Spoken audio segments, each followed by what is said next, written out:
Pengisian PJ Kepala Daerah telah direncanakan dan diatur jauh sebelum penyelenggaraan pemilu 2024. Selain berkenaan dengan PJ Kepala Daerah, Kepala Desa termasuk salah satu aparatur negara yang kerap didalilkan pemohon, khususnya terkait dengan netralitas aparatur penyelenggara. Ikhwal hal tersebut didasarkan pada fakta di persidangan, terdapat banyak laporan kepada pengawas pemilu terkait dengan netralitas PJ Kepala Daerah, karena dinilai memihak kepada salah satu pasangan calon. Selain itu, pengerahan kepala desa pun menjadi fakta yang dilaporkan dan juga muncul di persidangan. Setelah membaca keterangan Bawaslu dan fakta yang terungkap di persidangan, serta mencermati alat bukti para pihak secara saksama, saya menemukan bahwa terdapat masalah netralitas PJ Kepala Daerah dan pengerahan kepala desa yang terjadi, antara lain di Sumatera Utara, Jakarta, Banten, Jawa Tengah, Kalimantan Barat, dan Sulawesi Selatan.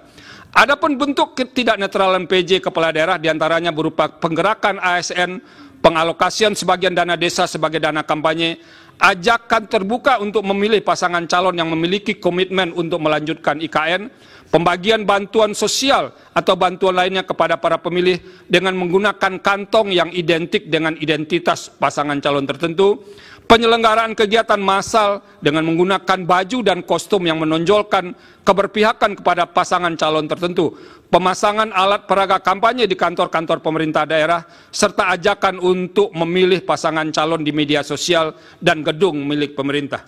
Selain soal netralitas PJ Kepala Daerah, terungkap juga sebagai fakta di persidangan adanya pengerahan atau mobilisasi kepala desa, antara lain seperti di Jakarta dan di Jawa Tengah. Berbagai bentuk ketidaknetralan tersebut telah dilaporkan kepada Bawaslu dan sebagiannya terbukti. Terhadap laporan yang terbukti tersebut, Bawaslu telah merekomendasikan kepada instansi terkait seperti Komisi Aparatur Sipil Negara untuk menindaklanjuti karena terbukti melanggar peraturan perundang-undangan lainnya. Berkaitan dengan ketidaknetralan tersebut, KSN pernah merilis hasil survei pada Desember 2023 yang menunjukkan bahwa sebagian PJ Kepala Daerah dinilai belum optimal dalam pengawalan netralitas ASN. Salah satu penyebab utamanya adalah intervensi politik sehingga membuat ASN melanggar netralitas. Sementara itu, sebagian laporan yang disampaikan kepada Bawaslu dinilai tidak terbukti karena tidak memenuhi syarat formil atau material.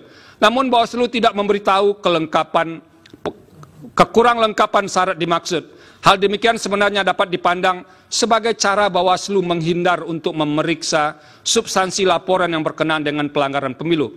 Meskipun demikian, saya berkeyakinan bahwa telah terjadi ketidaknetralan sebagian PJ Kepala Daerah, termasuk perangkat daerah, yang menyebabkan pemilu tidak berlangsung secara jujur dan adil. Semua ini bermuara pada tidak terselenggaranya pemilu yang berintegritas. Dengan demikian, dalil pemohon aku beralasan menurut hukum. Download Tribun X sekarang. Menghadirkan lokal menjadi Indonesia.